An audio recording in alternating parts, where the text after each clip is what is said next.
They shall not grow old, as we that are left grow old. Age shall not weary them, nor the years condemn. Hello, this is the Bureau of Lost Culture. I'm Stephen. Welcome. Behind, beneath, or beyond the official story, the myth of the Second World War, its maps and medals, its courage and sacrifice, there's another hidden narrative, written in memoirs and in letters and diaries never meant to be read by us, a kind of underground culture that was secret, transgressive, forbidden. With millions of young men and women on military service, the transitory nature of life under threat of sudden and violent death created a charged atmosphere in which conventional boundaries loosened.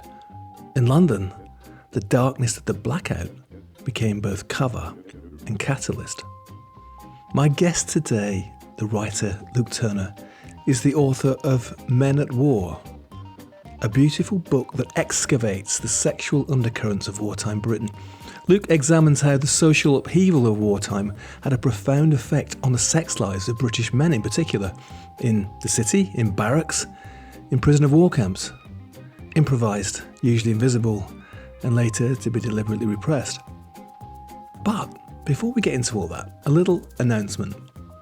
People regularly get in touch to say how much they enjoy these conversations, and I have to say that is very much appreciated. It really helps. And if you like, there's another simple way to help us continue. If you've been here before, you know that we've made a conscious decision not to carry ads or bring in random sponsors. It matters to me that the stories we tell are not interrupted or shaped by commercial interests. That would just sit so uneasily with the spirit of the Bureau. But of course, that independence comes at a cost. Time, research, production, all of it sustained, for now, by belief and love for the work itself. But if you share that belief or love too and would like to support us, you can do so via Patreon and get access to some cool stuff. Even a small contribution helps keep this space free and true to its purpose. Check out bureauoflostculture.com for more details. Now, let's get back to it. As I said, Luke Turner is the author of Men at War. He's a British writer, editor and cultural critic. He's the founding editor of the highly influential online magazine The Quietus, known for his writing on music and underground culture, and the author too of Out of the Woods, a memoir that examines male sexuality, folklore, landscape and personal transformation. But he's here with me to talk about sex, men and war. Luke, welcome to the Bureau of Lost Culture. Thank you very much for having me on. This is a great story. We're going to talk about the book, we're going to talk about men, we're going to talk about war, obviously very topical at the moment, but I wanted to go back quite a long way, not even just through your life, but through Percy Turner's life, your grandfather, because he, Man at War, was in some ways for you the start of this, wasn't he? That's really interesting you say that, because no one's picked up on that. And he was, in some ways. I never met Percy Turner. He died when my dad was 17, so long before I was born. So he was this real absence growing up. You know, a very close family, on both sides. And, you know, I never knew anything about him, apart from he had this carved head on my granny's dresser in her little house in Loughton in Essex. This carved head with two left hands next to it, called Kulu Goy. And he apparently had bought this in the war in Sierra Leone and brought it back. So I never knew anything about him other than that he'd gone to Sierra Leone in the war to work on the railways, and that's how he'd gone out there. So I didn't have this sort of sense of like a granddad who'd done all this stuff, like flown bombers or like been at Dunkirk. And then my other granddad, Edwin, he'd been a conscientious objector. And I was really uncomfortable with that as a kid. He was in the Plymouth Brethren, you know, the kind of really gnarly, unpleasant Christian cult. And he was a pacifist through his religious beliefs. And I couldn't square that as a kid with, like, you know, Hitler was evil. There's the battle with good and evil is all the way through the Bible. How were you a conscientious objector? Why wouldn't you fight? And so he was alive when you were a kid, was he? Oh, so, yeah. So you did get a chance to actually know him. You didn't want to talk about it. I mean, I didn't want to ask. You know, that thing when you're a kid, you kind of have that deferential relationship with older people. So there was this sort of like strange sense of like, what were my grandparents doing in the war? I didn't really know. But my granny, Percy's wife, she always told me about it, like watching the Blitz on the dock, which you can still see by the Gardener's Arms in Loughton, you can see over London. And, you know, I knew her house had got hit by a piece of the Methodist church roof that had flown through the ceiling and could have killed her, but she'd been in a shelter. And my dad became a Methodist minister, oddly enough. And that Epping Forest, which I wrote my first book, Out of the Woods about, I'd always hear about these bomb craters and aeroplanes dropping their bombs in the forest. In Britain, in the 80s when I was a kid, the war was still quite present. You could still feel that it was in a not too distant past. And, like a lot of boys, I was really obsessed with, my parents wouldn't let me have guns, big Christians. I loved guns. I just wanted to play guns with anything, twigs. All my Lego space stuff became guns.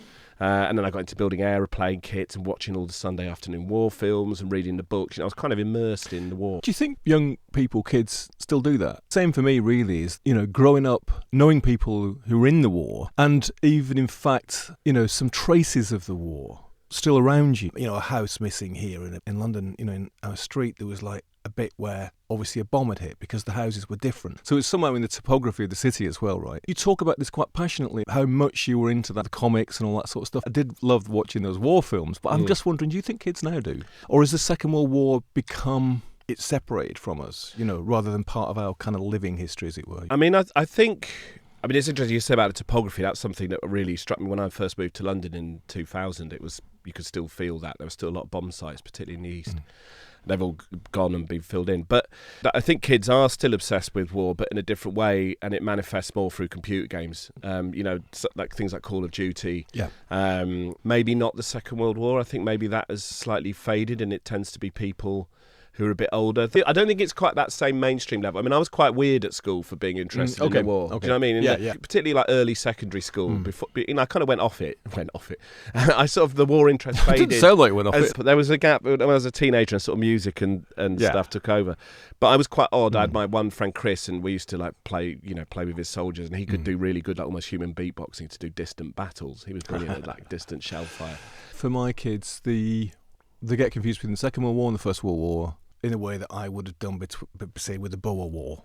When was the Boer War? Is it the beginning of the 19th century or the end of the 19th century? It's about the same distance from when we were kids, probably, as the Second World War is now. Right, exactly. It's that for them, I think it's this distance. And I noticed that particularly when it comes to the memorials, at the cenotaph, they've got no connection with it. No. It's not like they're cynical about it. It's like them watching the Mayor's show or something. There's no emotional connection with it. So that's partly why I wrote the book, because though it can feel like ancient history, the war feels very alive today in a way that it's been co-opted into politics, and particularly with Brexit, where it was just constantly summoned up as this sort of like magical sort of thing by Farage and the Brexiteers, this sort of hero worship of the veterans, and seeing them in this sort of very shallow way. Big motivation for writing the book was to go, hang on a minute, let's not let this slide into history. I think we still need to talk about it, because there's this whole other layer of the war, which is like this sexual revolution that took place that we don't talk about, which actually shows the warriors as a lot more radical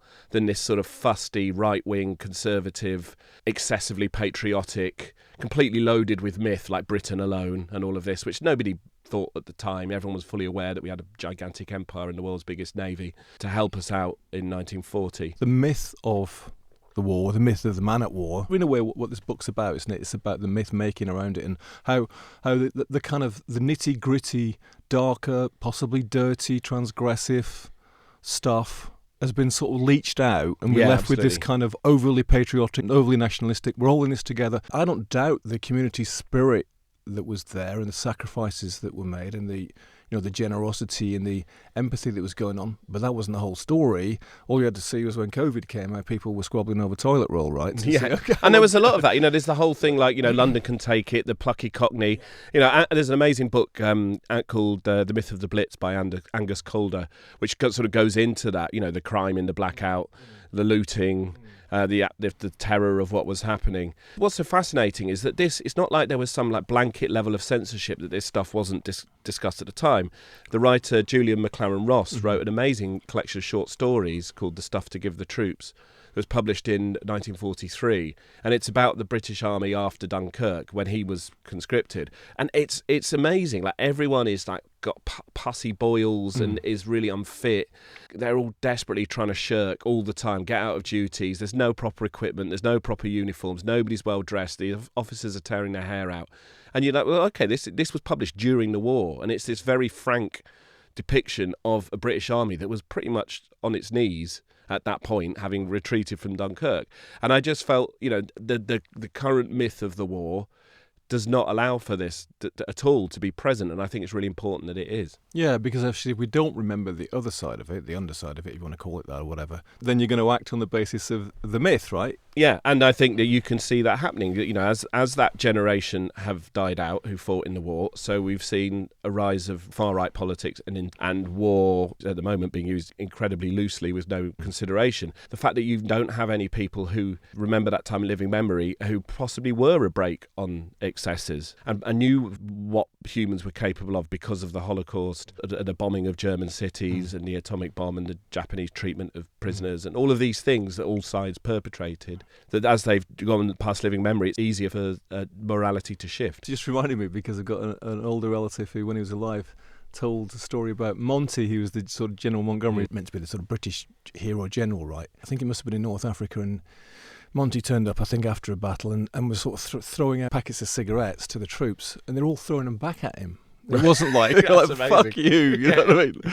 Yeah. So that's what it was really like. Yeah, people like to think the British forces conducted themselves very honourably and didn't do anything bad. I was researching, like, my mum's cousin, who was this kind of very quiet man who ran a second-hand bookshop, kind of Christian guy. Turned out he'd been a navigator in Beaufighters in the Mediterranean, sort of flying and shooting up Axis shipping, which you would not have expected. But I was trying to research his squadron, and I was reading some operational record books, and there was a reference saying we did not have time to shoot up survivors in the water, which suggested that the normal thing to do was when you saw German troops in the water or sailors, you went and machine gunned them. Right. And I thought that was very interesting as an example of, like, that's not what you expect from the Brits. From the Brits, we're better than that. We were more moral. Let's just back up a little bit. Young Luke, obsessed by war. Then you got into music, massive part of your life. But then, how did you come to write this? What was it that prompted you to think, actually, hold on a minute, this is something that I've got to do? I was doing a Pride talk about Out of the Woods, my first book, which is about Epping Forest and sexuality.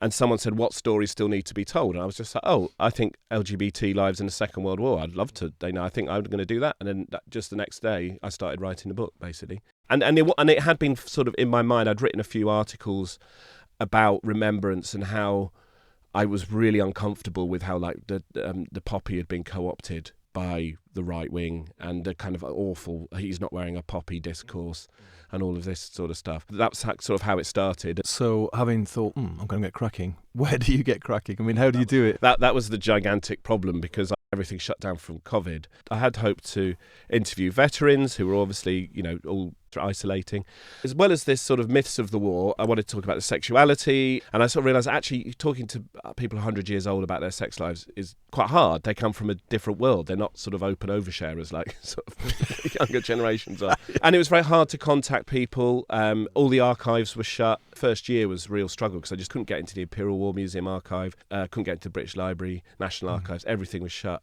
So I started kind of then thinking about the war as a cultural event. There's a really great phrase military historians use of walking the ground, that to understand a battlefield you have to go there and see the topography and see everything. So I kind of applied that to culture.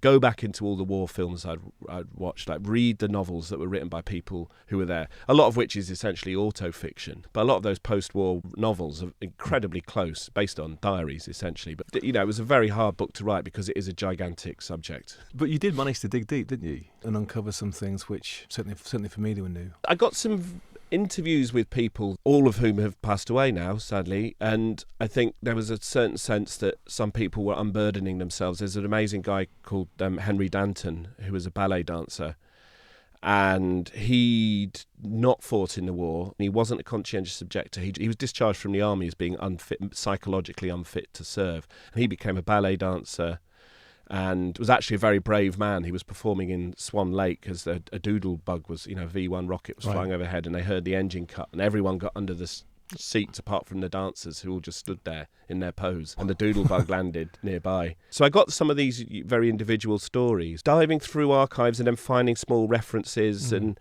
one particular person I found, J.H. Witter, who'd written a memoir that was published, and he was fascinating because his memoir is quite unpleasant. He was a prototype Essex geezer who wrote very crudely about sex in the war, sort of celebrated his exploitation of women. in Germany. And I thought that was really interesting because, again, that was another side of British military masculinity that would be very taboo to understand. Here is a sidebar drawn from Luke's book, Men at War. It concerns J.H. Witt, who is mentioned, who had written a warts and all wartime memoir, the one that didn't get away. Witt was a young man from Southend who joined the Territorial Army aged 17 in 1936. He ended up spending 7 years and 63 days in the army, including 4 years in a prisoner of war camp.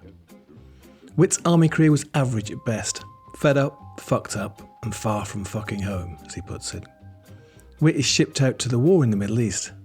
In Jerusalem, he visits a brothel called Madame Rose's, where a lack of preliminaries puts him off. Outside, he gives the details and makes up more, and talks about how the women had shaved her pubic hair. "Core," said his pal Mick, "they don't like that in Leeds."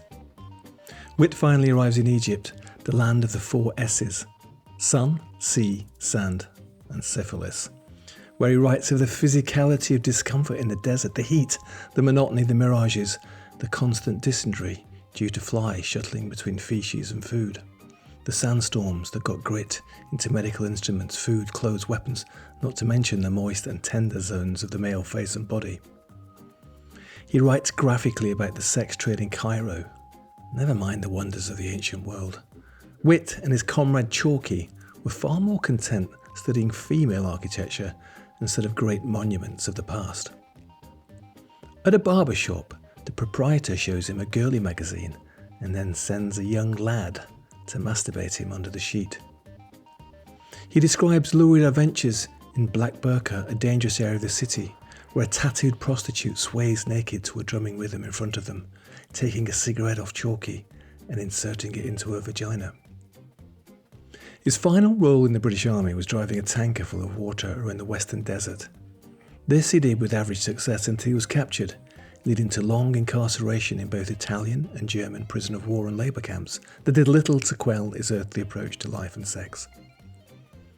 As a POW on a forced march through Germany, Witt took step with Wanker Bill, a man so prolific at wanking that it was even said that he wanked between wanks.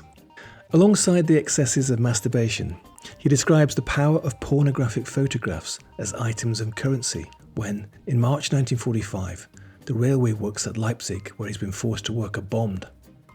There's a crude juxtaposition of scenes of horror, a screaming German woman looking for the head of her husband, and a disemboweled Russian set against his joy at finding a wallet full of pornographic images, which he kept in order to trade them for food or smokes. This blunt description of a transactional relationship with the carnal extended to the women that Witt managed to have sex with, even as a POW. It was a well-known fact that many German girls would drop their slacks for a bar of chocolate, he writes, though he fails to get an erection for Dolly, naked under her overalls, in her factory crane cabin. In the strange atmosphere at the end of the European conflict, after his liberation by American troops, Witt wanders the countryside looking for women. He meets a German widow with 2 children and seduces her with chocolate and food purloined from an American quartermaster. The woman's husband had died at Stalingrad. She hadn't had any dick for a long time, although she didn't put it quite as bluntly as that, Witt cheerfully notes. With unpleasantly lascivious detail, Witt recounts how the widow's resistance crumbles as he plies her with booze, promises of marriage, and escape to England. To him, the pursuit of the widow was some kind of game, and he wasn't alone in his behaviour. War is a great enabler of prostitution, on the home front and overseas. It also blurs the boundaries between sex paid for with money and exploitation in difficult circumstances when the violence has ceased, but the normal order of society had collapsed. Sort of celebrated his exploitation of women in Germany. And I thought that was really interesting because, again, that was another side of British military masculinity that would be very taboo to see. But just to finish off with Percy, though, what about his diaries and letters? And I mean, we're not talking about some shocking secrets revealed here, but there's an emotional life, vulnerability that you maybe don't associate with the Tommy. Yeah, exactly. There was, my dad said, "Oh, I've got all these letters your granddad wrote back. I haven't bothered reading them yet. I think I'd find it too hard." Do you want them? And it was basically the letters my granddad wrote from when he left to go to Sierra Leone. He was a working class bloke, but he had a real knack with writing. And these letters are quite funny and quite moving. My favourite bit is when he's on the way to Sierra Leone and he's on watch with a upper class kind of Navy rating or someone. And they're having this conversation. My granddad said, I never would have met people like this before, and it's fascinating to talk about the world. At that point, he sees the war as is it going to be somewhere I can prove if I have any worth, which I thought was absolutely fascinating. He was this... Psychologically self-conscious, isn't it? Yeah, and he's really self-reflective and obviously quite has a sort of melancholy to him I felt very familiar with. It was amazing, seeing him come alive. And he's really excited to be on this liner because it's really plush and it's obviously stopped off somewhere where there's no rationing, so he's eating all this lovely food. He's having an absolute hoot, basically, on this boat, but then he's very reflective about his life. But we know at one point he refused to take a bribe to get a local lad into the railway and somebody tried to kill him, and he woke up next to a coffin that was being prepared for him. Ooh, yeah. Yeah. I know I've got his discharge papers from the army, and he came back in like 1944, I think. He'd been discharged as unfit to serve, and I have no idea what had happened. It was just my granny never said anything. I know he wasn't quite the same when he came back. Right. Very few of them were the same. Exactly. That's what's so interesting. He was someone who was nowhere near a front line. Yeah. I mean, we're familiar with this veterans and PTSD, aren't we, these days? But also, I made a programme for the BBC last year about, whatever happened to Morse code. And what was fascinating was that the women, actually, who were listening out for the German Morse code signals and writing it all down. 18, 19-year-olds who grew up in the northwest of England, where I'm from. And suddenly they're in Cairo with a bunch of other people in this totally different culture. And it's an experience that they never would have had but for the war. And then when they came back, because of the Official Secrets Act, they had to come back to the town they came from. Couldn't even talk about it. They had this sort of brief burst of experience and contact with other people and exoticism and all this sort of stuff. And then you had to close it all down again. Yeah, and I think that's so fascinating. You see that again and again. People who've been through the most extreme and extraordinary, terrifying things, and they come back, and it's like after the war he became an insurance clerk, or that's right, a window salesman, and they just had to slam everything down. And I do think, for women who'd had all of this freedom to, freedom, if they were at home, on the home front, freedom having a husband away. And also having to work. They had that freedom. And then you've got the kind of top level ones, like all the women who were delivering aircraft, flying around Lancasters, Spitfires, delivering them. The war finishes and then you're not allowed to do that anymore. And also because of the job situation, which jobs were going to be given to men. So even if you actually become quite skilled at something. Yeah, that was it. You're skilled. You're not allowed to use it. You're back in the kitchen. So let's talk about the myths of the men at war. So, the myths that were made at the time and the ones we've come to know. And because there's sort of two things, isn't there? There's the myth of the soldier, but then there's the myth of civilian man as well, right? I mean, in terms of like the archetypes, what was the image that was being projected? I mean, it's interesting, isn't it? Because some of the kind of archetypal ways you imagine people being in the war, like the RAF, the Brill Cream boys who are very suave with their hair gelled back and everything. There's an element of truth to it. The Navy people who, they're sort of like on insouciant sort of, oh dear, it's getting a bit hot up here when you kind of, flat going off everywhere. Yeah. There was a lot of that. And the kind of the plucky Tommy and all of this. And then, the kind of idea of the conscientious objector as a coward, or like Henry Danton, the ballet dancer, as a coward, or my granddad being a coward. And I don't think he was. I think he was wrong, but I don't think he was a coward. I think conscientious objectors were incredibly brave people to say, I am not fighting. I might not have agreed with it, but to say that and to face the kind of humiliation that was poured upon you by society is really striking. Able to endure a different kind of suffering, right? Yeah, exactly. And my granddad very much did. So there was a constant feeling in writing in the 20s and 30s of that the generation who'd been too young for the First World War kept coming up. I kept finding it. People saying we missed the chance to prove ourselves as men. Our fathers and our uncles had gone away, proved themselves as men. Obviously they'd come back traumatized, and they'd had very complicated relationships with their sons. Which there's a lot. I write a lot about the trauma that was passed on from the First World War generation to the Second World War generation, which possibly isn't talked about very much. And the anxiety among the First World War fathers that their sons had been brought up by women. That was a constant thing as well. So I think you can, You can sort of That in some way they would be enfeebled or something like that. by being brought up by women, and they hadn't, we suffered, they haven't suffered. But then, of course, it did happen again, Right, and I think, right. and then that generation then went into the Second World War. But So you've got the men's own expectations maybe about how they're supposed to be. Some of it noble, for sure, but, some of it instilled by, let's call it propaganda, for good or for bad, right? Yeah, so you've got the Brill cream and the sort of cigarette in the corner of the mouth and, staying calm under all circumstances. Was that a deliberate projection through film, through newsreels, through what was shown, through the kind of messaging? Or is it just kind of emerging, if you like, out of the kind of unconscious desire to build up morale? I mean, I think it's a bit of everything, really, isn't it? I mean, if you look at some of the War Office publications where they had sort of, say, Cecil Beaton, his incredible photography of particularly of airmen, he had an eye for a pretty man in uniform. He really did. They're amazing. They're astonishing pictures. But even some of those subvert gender. One of my favourites pictures from that time of Cecil Beaton's is of this absolutely kind of like a sexier version of Harry Kane, this sailor in his sailor's cap, and he's really kind of beautiful, this man, and he's there with his iron, doing some ironing, looking directly into the camera. And I love that. There's a complexity to it. And you can see that in what emerged after the war with all the kind of cross-dressing that went on in prisoner of war camps, and when they were putting on reviews. And the whole audience would be going berserk for this, these men dressed as women. And there was one amazing account I found of a sort of from a psychiatrist conference after the war. And there was a line in a review of a review in the Prisoner of War Camp magazine where one of the writers said, was it Corporal Smith did such an astonishing performance of flowering womanhood that one wanted to go to the lavatory and have a think.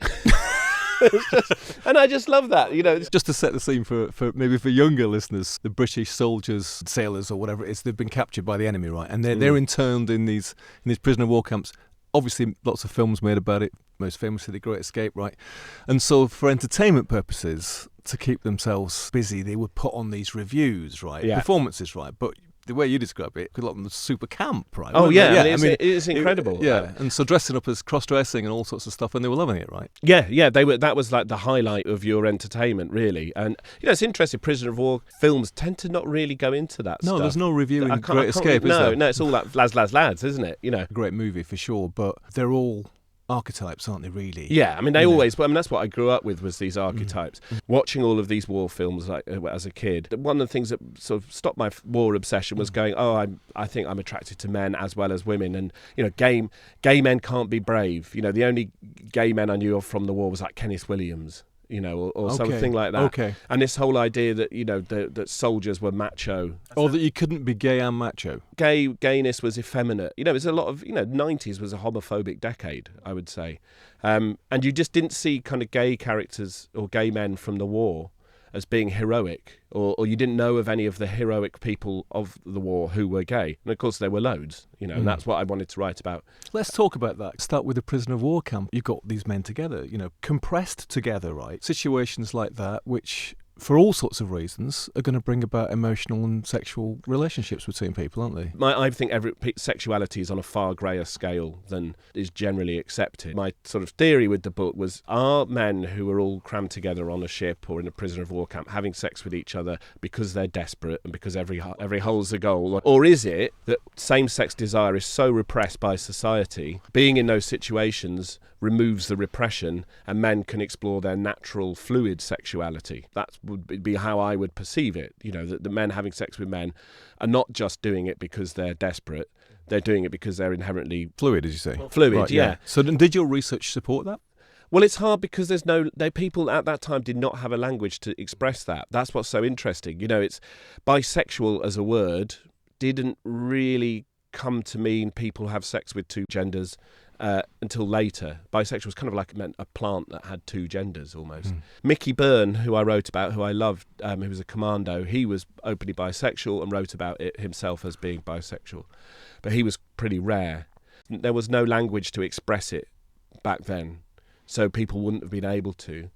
But they openly had sex with other men and women. And, it was the society that then after the war, a lot of the research that was done on war queers, as it was called, it's tragic because men said, during the war, I was married, during the war I had sex with another man, I liked it, I feel I can't go back to how I was, I wish I could. And it's sort of like, well, you haven't changed. Having sex with a man has not changed you.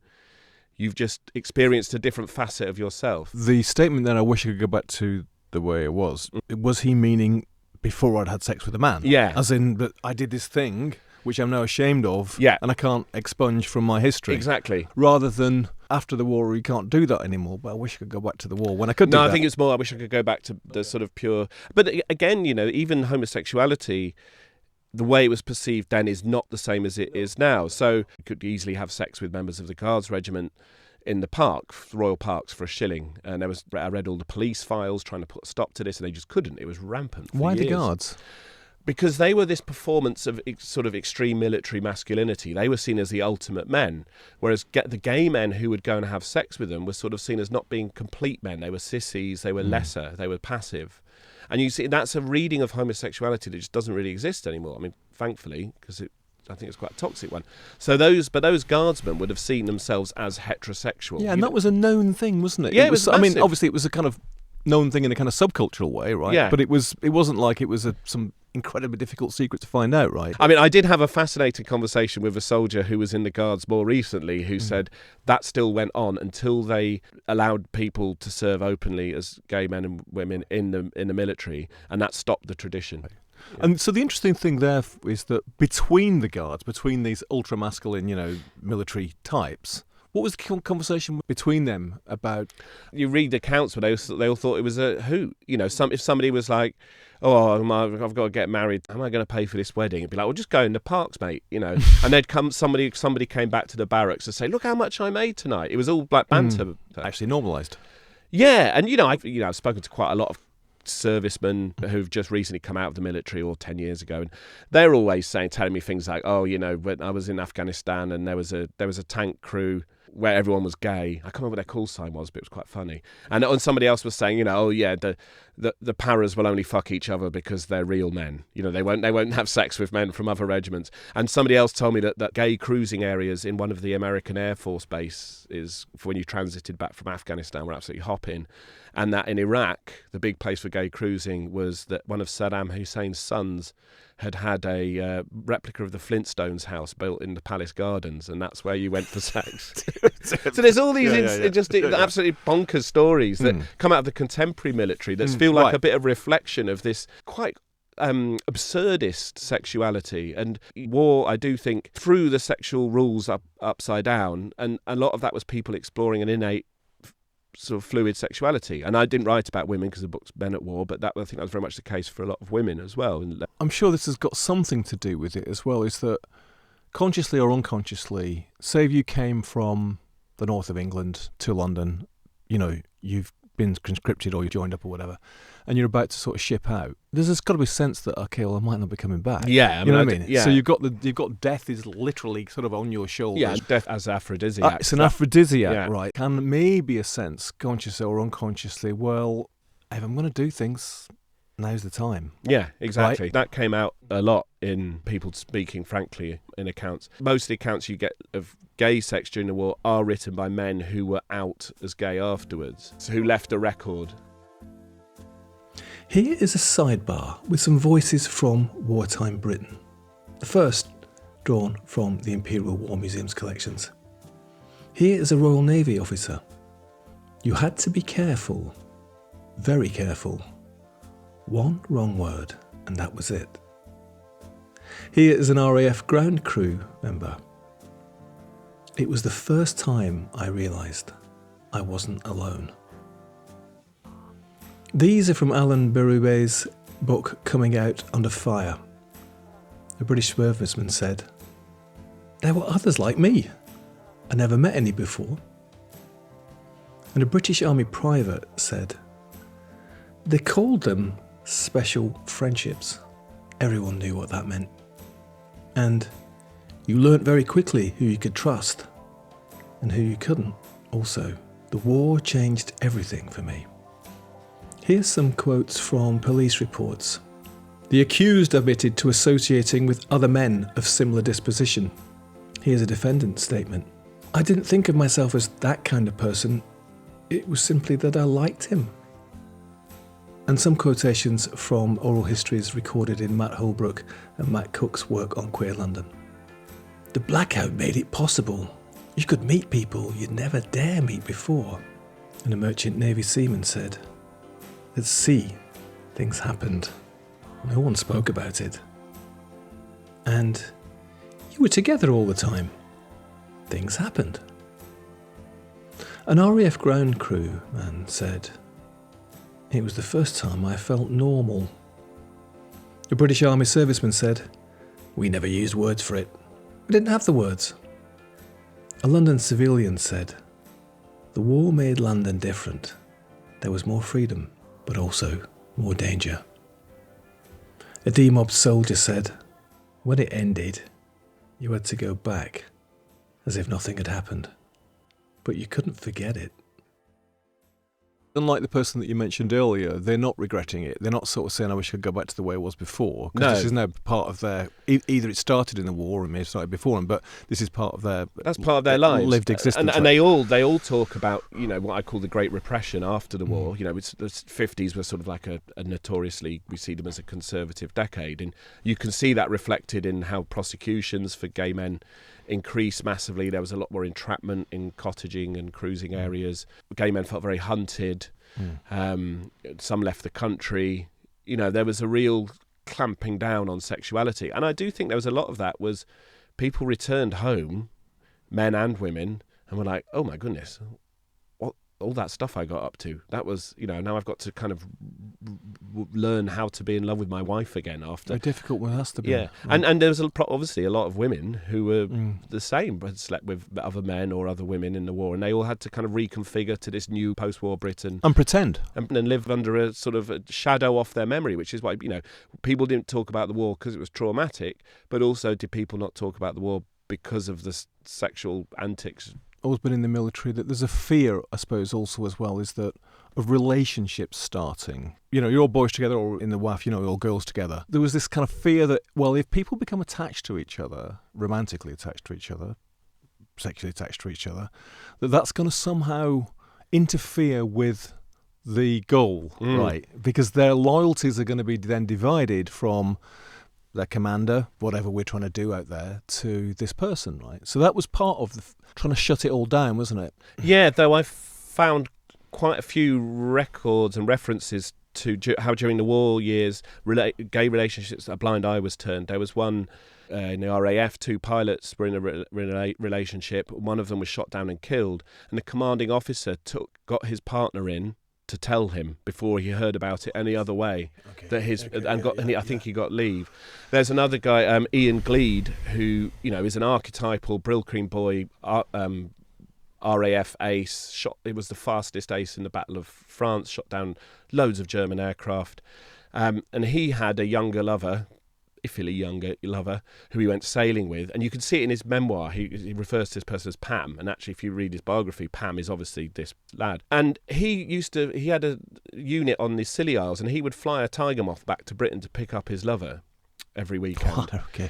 Obviously his comrades must have known this was going on. You can't hide something like that, can you? Frequently you turn these things up, and relationships where a blind eye was being turned to them. And, you know, there were very few prosecutions, there were very few court-martials, millions and millions of men serving, less than 2,000 prosecutions, which I think speaks volumes, really. So let's talk about sort of civilian life, and so let's focus it, because as we're here in London, the Blitz spirit and all that sort of stuff, you know, we've got a certain image about it, right? But the war opened up opportunities for people, say, in terms of their sexuality, and things which they might not have been prepared to risk previously. So talk a little bit about that. There's a great line from Quentin Crisp where he said, as soon as the bombs began to fall, London turned into a paved double bed. Which I think is Quentin Crisp's writing about the war. That's some of the best bits of The Naked Civil Servant. And so, you know, the blackout, particularly around here, Piccadilly Circus, was notorious, you know, for female sex workers. Their RAF crews called it Piccadilly Flack, which is a slightly brusque term, because you were being accosted so often by the women kind of looming out of the blackout. There was a racial element. So when all the black servicemen appeared, Well, the American GIs. Yeah. They were hugely fetishized by some gay men. There's an incredible man called Peter Derome who was an RAF wireless operator who had a interest in black GI servicemen that these days would be seen as problematic. Different time back then, he wouldn't have seen it like that. His war was glorious because he cruised these places finding these men. There's an amazing account of how he was after D-Day, he was in an orchard near Bayeux having sex with a man called Papillon from Mauritius. And he actually left Britain because of the repression after all, went to America, sort of following the black GIs home, and became very involved in the civil rights movement. For genuine reasons, we can't judge these people by our own standards. The blackout provided this incredible opportunity for sex. We were on a canal boat holiday when I was a kid, and this woman came up to talk to us one evening, and she was going on about how many Americans she'd shagged under the bridge. She was quite dotty, this old lady, during the war. You loved the war. Oh, you had loads of them under the bridge, you know. And she was obviously had this sort of incredibly liberated time. For female civilians, there was a lot of imposed misogyny. The flip side of keep calm and carry on nonsense is the keep shum, she's not so dumb. You know, this idea that civilian women were untrustworthy. You know, you're all going to have sex with them, but don't tell them anything because they might be spies. You know, they're honey traps. Yeah. You know, and that was a big part of the propaganda push. Was this, and there was a lot of propaganda posters that are pretty misogynistic and use civilian women as being this sort of threat to the military hierarchy and a threat to the national effort. Also the sort of likely source of STDs, right? Yeah, I mean, the STD paranoia was huge, and there was a lot of leaflets, particularly in occupied Europe. And again, this is something we don't like to talk about, is that exploitation of women in liberated, in inverted commas. Well, they were liberated, but, you know, what followed was often unpleasant. So there's a book called Naples 44, which is an account of the liberation of Naples and how the Germans had left, the British and Americans turned up, and nothing really had changed. And there's women basically offering their children for sex in exchange for cans of rations because the poverty was so extreme, because they were starving. The civilian population of women was seen as this threat through VD, through can you trust them, are they telling the Germans your secrets? And this was actually exploited by all sides in the war, who would drop leaflets on the enemy, very pornographic leaflets, which would have quite explicit depictions of this is what your girlfriend is doing back home with an American. The Nazi ones were often this Jews are having sex with the civilian women you've left behind. And apparently this had no effect on morale at all, and men just really appreciated the free pornography that they were being dropped. You know, we're familiar, aren't we, with, say, what the Russians did to the German women, but we don't hear about what the Brits did, and it's kind of a bit naive, isn't it, you know, to think, well, the Russians were raping, but we would never do that. The levels of rape in Germany that the Red Army inflicted on German women were horrific. Different scale. It was a different scale, but undoubtedly the Allied men did the same thing, because it's there in Naples 44, which is, you know, that's not a novel. That's a historical. It's a historical writing. Alexander Barron's incredible novelist. His writing was sort of a form of autofiction. His writing about the war. He refers to rape. I think it was a different scale from the Red Army, but British soldiers, sailors, and airmen were definitely guilty of it. So just to flip back to the cities and their experience of women there. So, you know, the men are away, or, you know, maybe you didn't have a husband or a boyfriend anyway, but you're in a situation where there's opportunity, there's desire, there's also exotic people coming to the city. Regardless of like whether you're selling sex, you might get involved, right?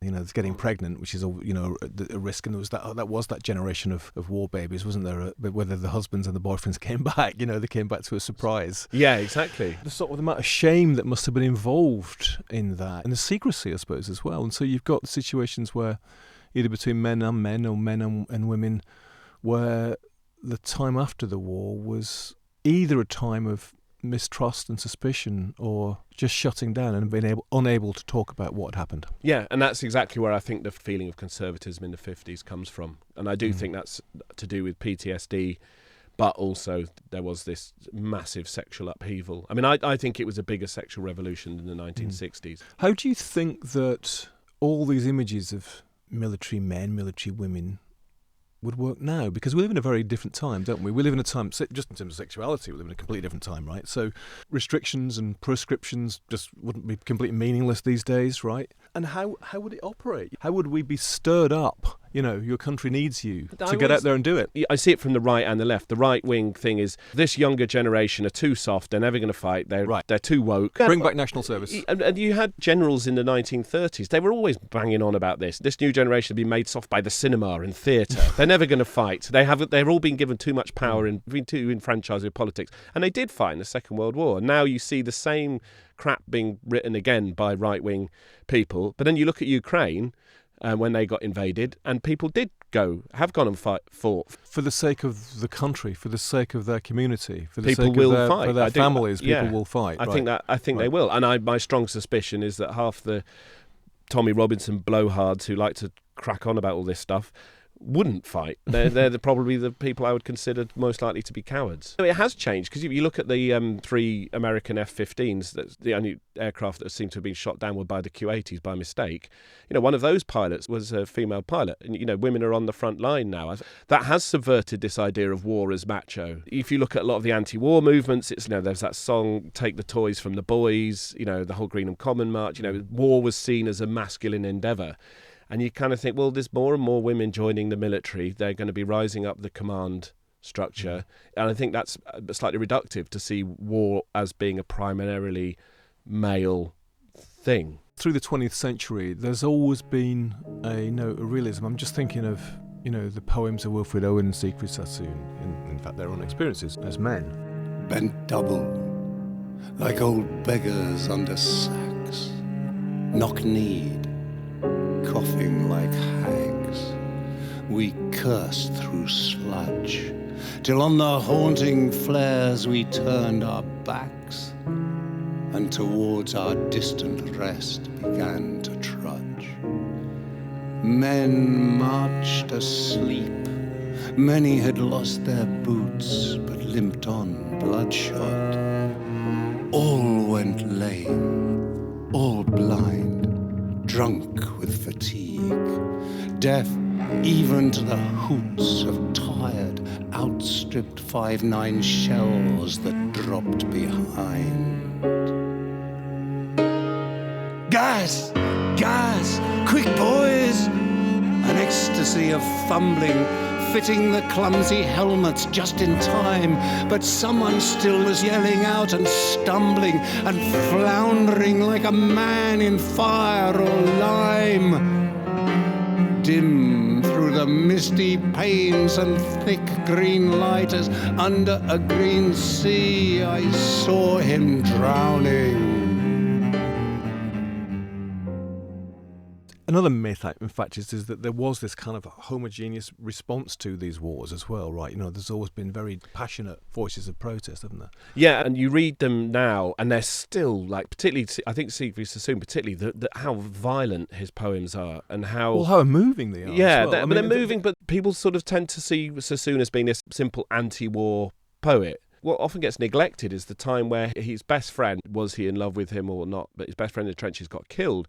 And Sassoon went on this murderous rampage one night, just with grenades, with a pistol, with a knife, and just killed loads of Germans in this sort of bloodlust fury. And I think that's neglected. It can be an anti-war poet and having done that, but I think it's a lot more complicated. But it's interesting, the First World War poets have endured, and I think because of the power of the moving image, it was the war films from the Second World War that then dominated. You're right, but with Wilfred Owen as well, in a sense, there isn't any need for a kind of anti-war message to be put into the work, because he's describing in beautifully grim, terrifying detail what's actually happening. It's reportage as poetry. Yeah. And in that way, actually, you don't need to be told on top of that war's a bad thing. Exactly, yeah. I mean, it's like that bit in Blackadder, isn't it? Ding-a-ling-a-ling, war's a terrible thing. Yeah. Siegfried Sassoon's blood rage, who wouldn't be like that?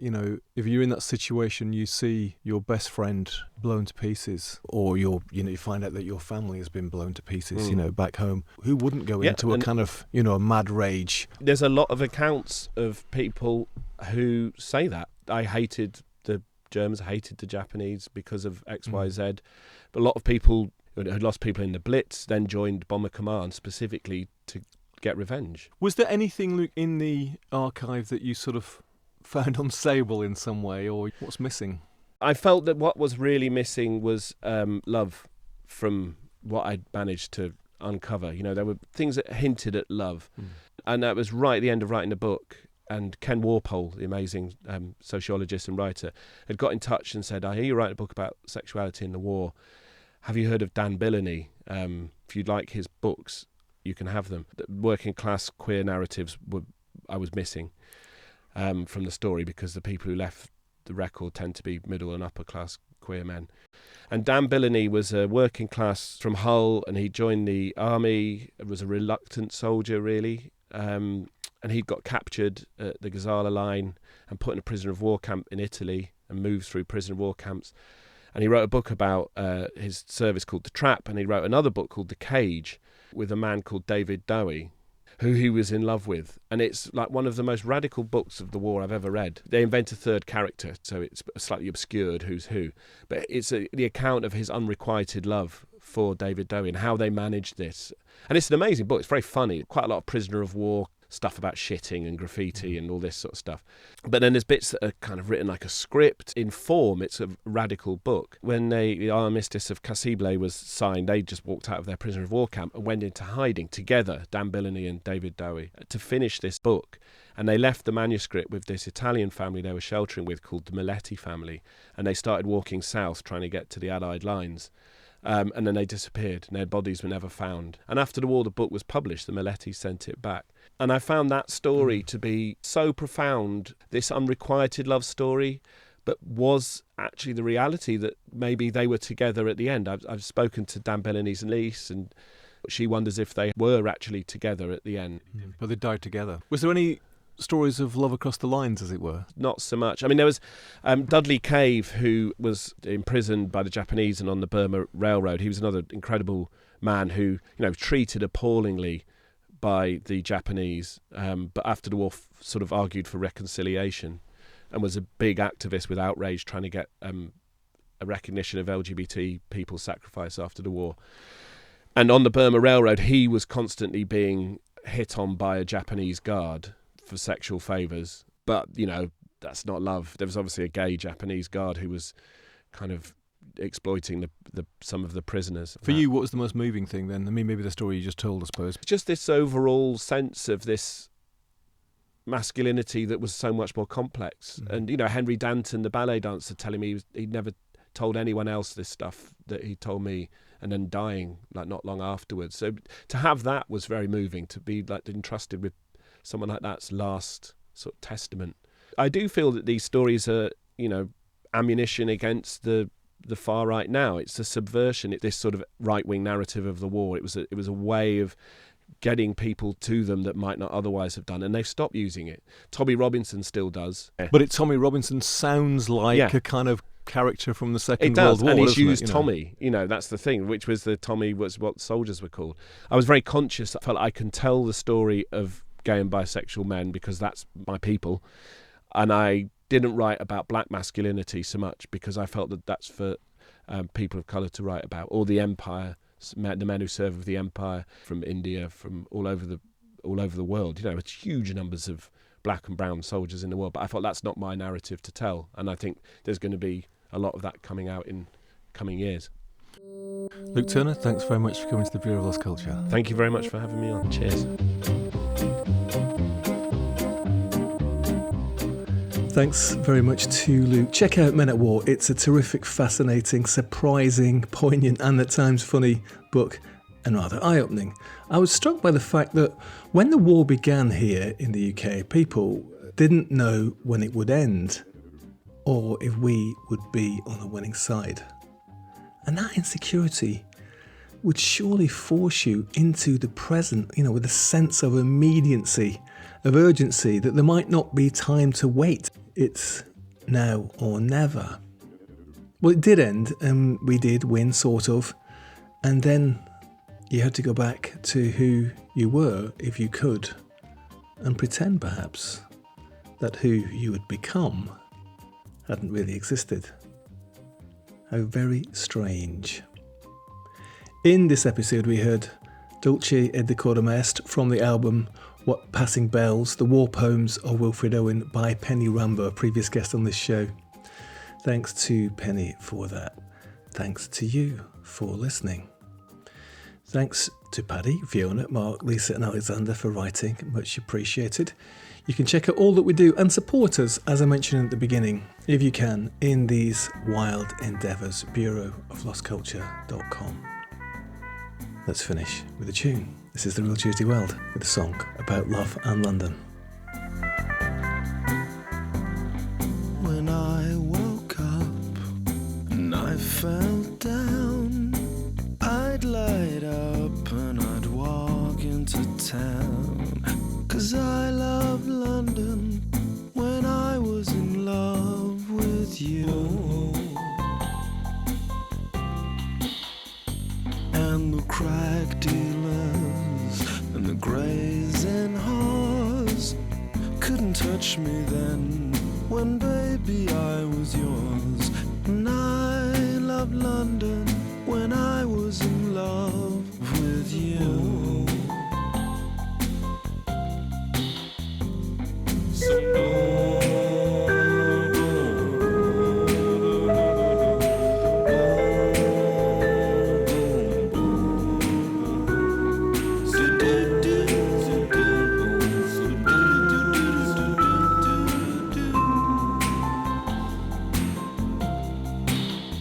I loved the Bauhaus and the bankers and the bourgeoisie, 'cause I felt far cooler than them, and you see. Yeah, I loved London when I was in love with you. And the homeless and the hopeless, they never seemed to me brothers and sisters till love let them be. But I love